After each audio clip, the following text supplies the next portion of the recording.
Mr. Bonney here with another botany lesson, this time on the plant organ of leaves. And let's jump in with the function of them, and it's photosynthesis. Photosynthesis all day. Leaves do have a couple other auxiliary functions, like for example, in like poinsettias, they'll be used as like to attract and pollinators to act like almost like the petals of a flower. But for just about every single plant, photosynthesis is the number one thing that leaves will do. They'll capture sunlight. They'll go through the process of making glucose and other sugars for the plant for its food. That is the number one function for leaves in every single plant.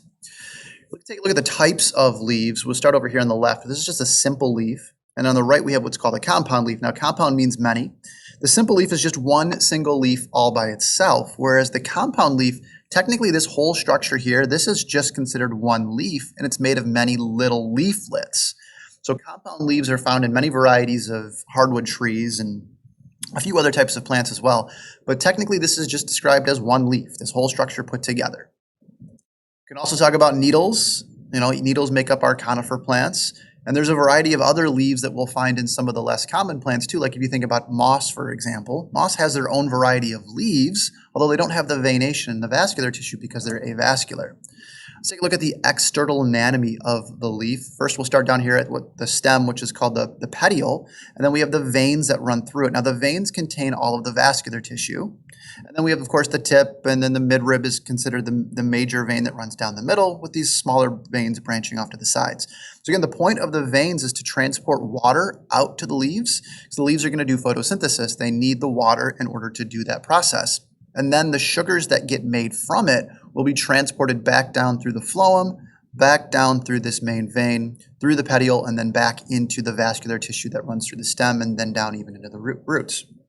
And again, the petiole is just a structure that connects the leaf to the stem that it's attached to.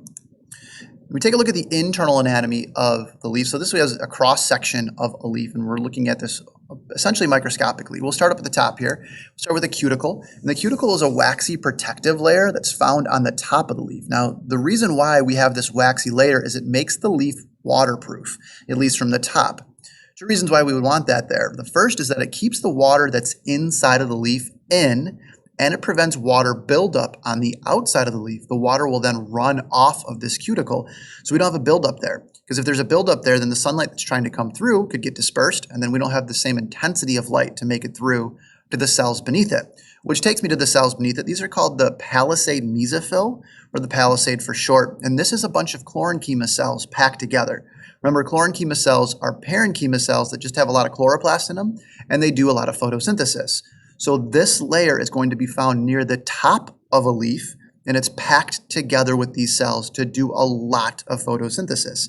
It makes sense to have the most of these cells at the top because this is where the most of the sunlight's going to come from. The bottom of the leaf will get very little direct sunlight. Sure, it'll get some, but very little direct sunlight. So it makes sense to pack these top layer with as many cells that can do photosynthesis as possible. Moving on to the vascular bundles, these are the veins, and this is where the xylem and the phloem run, and they carry water and nutrients through the leaf.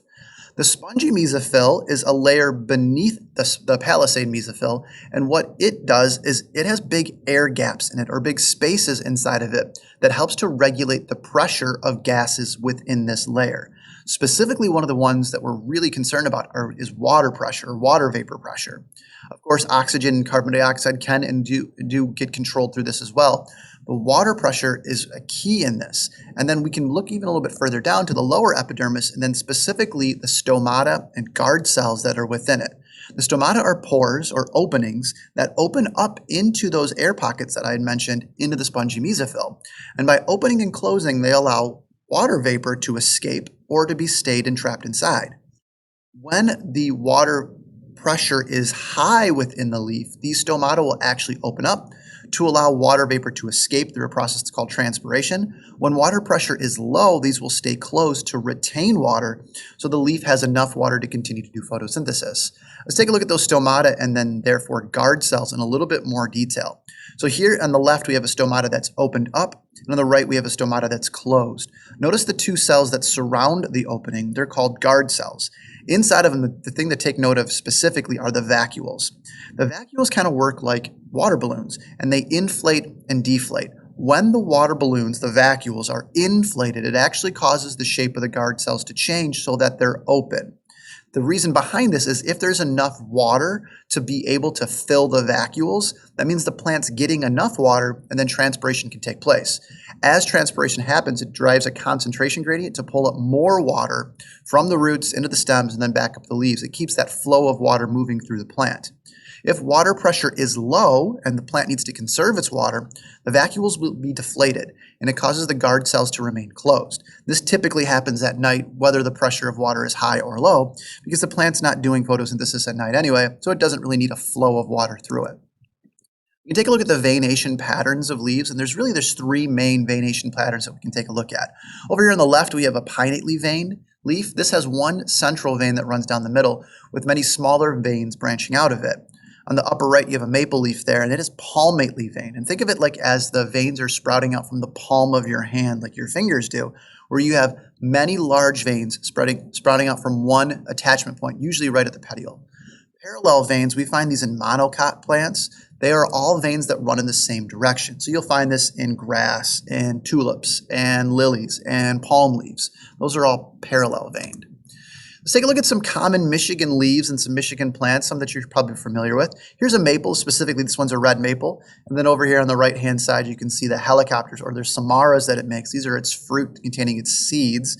But of course, everyone recognizes this leaf as being the leaf for Canada. But of course, these are very common plants that we find here in Michigan, along with silver maples and sugar maples. There's many varieties of maples, just pick the red maple.